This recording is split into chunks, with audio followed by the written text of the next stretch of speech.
Today is the second anniversary of that horrific attack on Israel. Donald Trump is the greatest peace president of our lifetime, probably in our history. And if anyone can resolve this, it will be Donald Trump. I've also met with many of the families of the hostages and of those who have lost loved ones. We are combating anti-Semitism throughout this country, not only through my civil rights division, and we haven't really talked about Harmeet Dillon a lot today, but Harmeet Dillon runs our civil rights division. This cannot keep happening. Those are the words that echoed through the Senate, straight from Senator Britt as she questioned Pam Bondi about the spiraling crime crisis in America's cities. As a parent, I get it, because when it comes to our kids, every headline feels personal.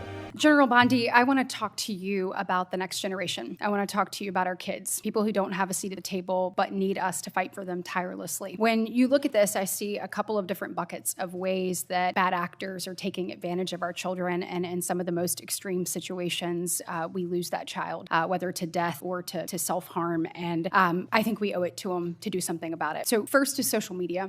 Tell me, what are you doing? I have sat across from a number of parents who have talked to me about their child either falling victim to sextortion, different schemes that are online. We also know that there is an element of human trafficking that comes here.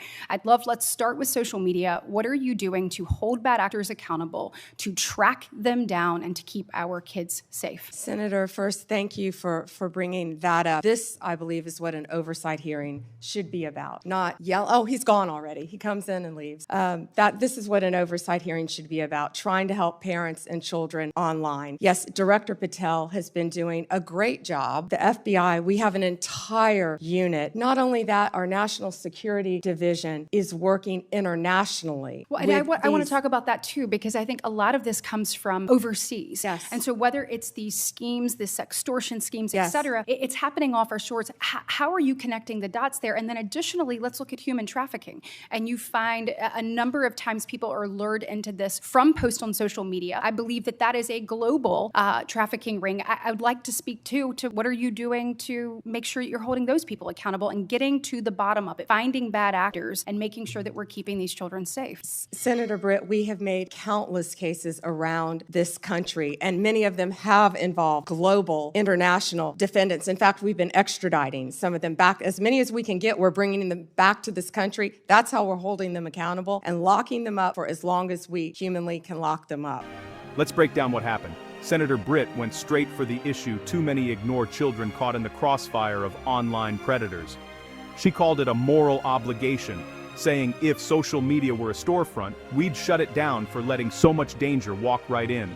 Pam Bondi. I would love to get those from you. I want to make sure that we are doing that. I also obviously have worked diligently alongside Senator Blackburn and so many others to put the proper guardrails in place when it comes to social media to prevent these things from happening to our children, allowing them to still thrive online, but knowing the threats that are out there, it is incumbent upon us to actually do something about it. So I hope that those different pieces of legislation that would help keep kids safe, help give you additional tools, I hope that this body and ultimately Congress will take those up. Can I add something to that? Sure. That parents also, I always say your child has no right to privacy on the internet, and parents need to monitor what their kids are doing. Now, we all know that even elementary kids, school kids, so many of them have cell phones because they're at school, they're latchkey kids, they're riding the bus home. So many children have cell phones, but parents, you have to monitor. There are safeguards you can put on the phone, but you have to monitor what your kids are doing on the internet. I do think that there is some accountability that needs to be held even with social media providers. Absolutely. Because I know that, for instance, we had a judiciary subcommittee hearing where we heard from parent after parent whose child had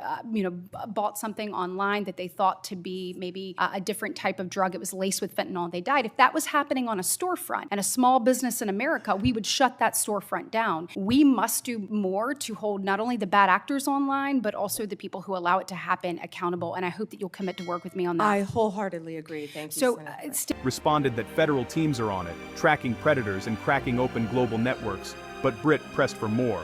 Real accountability, not just for the criminals, but for the tech giants letting this happen. Staying in that vein on parents, looking at illegal gaming across, again, this is a global thing, offshore illegal gaming. We have found that young men in particular have been targeted when it comes to betting and being involved in this legal gaming. We're finding that through whether it be advertisements or things that are directly targeted to get them addicted and get them pulled in and addicted on that. When it comes to illegal gaming, will you commit to me to taking a look at what is exactly happening offshore and also how they are utilizing different spaces to actually go after our children, getting them addicted and ultimately pulling them in? Certainly, and I'm also sure the FBI would welcome working with you. Wonderful. And then last but not least on that same vein, and you touched on it earlier when one of my colleagues asked you about this, but vaping. So if you're a parent and you're sitting here looking, Chinese vapes have, this is a real issue. You spoke a little bit about what you are worried will come next in this space. What are you doing to get to the bottom of that, and how are we going to make sure that these don't infiltrate our markets and ultimately don't end up in the hands of our children? What we've been doing is we have been going around this country and we have been raiding these vape shops that are carrying these illegal drugs and shutting them down. And that's what Senator Kennedy and I were in Illinois doing. We were announcing that arrest. It was a massive arrest of illegal vapes from China, mainly coming in through China, laced with THC. Back to the, I was just saying, back to the child predators. Since January 20th, we have made 2,580 child exploitation cases, Senator Britt. That was the number I was trying to get my hands on. Wow. Then came another shocker: illegal online gaming. Britt exposed how foreign gambling sites are targeting American kids, luring them with flashy ads and viral challenges, trapping them in addiction and debt. Bondi promised to partner up with other agencies, but the message was clear: this shadow economy is growing fast, and it's after the next generation. The conversation turned to vaping, but not just any vaping. Britt raised the alarm on dangerous overseas-made vapes flooding the market, many laced with chemicals that put kids at risk. Bondi confirmed raids, arrests, and over 2,500 child exploitation cases prosecuted just this year. But it didn't stop there. On the anniversary of the October 7th attacks in Israel, the topic shifted to antisemitism and hate. Bondi vowed that hate crimes are being prosecuted, and never again has to mean something in America. And That's 250 more than last year. will you commit to continuing to go after these unregulated products and particularly make sure that they are not in the hands of our children? Yeah, and Senator Britt, we need to do that because it's targeting our children. Yes, absolutely. Thank you very much. Today is obviously the second anniversary of the horrific attacks on October 7th. And this morning I had an opportunity to listen to stories of some individuals that had been held hostage, some of the families that will never get their loved ones back, and some that are hoping that there is a resolution soon and they once again get to embrace their family member that they have not seen in over 700 days. It was a reminder of, one of them said, I can breathe, but I can't live until this is resolved. And we know, in addition to this horror and nightmare that they have been living for the past 2 years, we have seen a rise in anti-Semitism here on our soil. When we said never again actually has to mean never again. And I know that you and I spoke about this briefly when you were in front of this committee, but can you talk to me about the work that DOJ is doing to combat that rise in anti-Semitism and to hold offenders of that, to hold them accountable? And Senator Britt, thank you for again bringing up that today is the second anniversary of that horrific attack on Israel. Donald Trump is the greatest peace president of our lifetime, probably in our history. And if anyone can resolve this, it will be Donald Trump.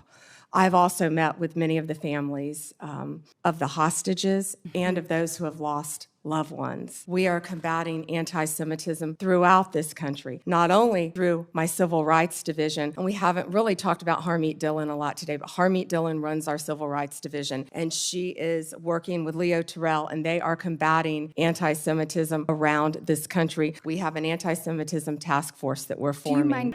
Britt closed by referencing a recent deadly shooting in Montgomery. Her message: families are exhausted, communities are hurting, and Congress can't keep looking away. So, if you think protecting our kids and communities is non-negotiable, let me know below. Hit like, subscribe, and stay tuned for more real talk from Capitol Hill. This is Hot News Today. Stay alert, stay informed, stay free.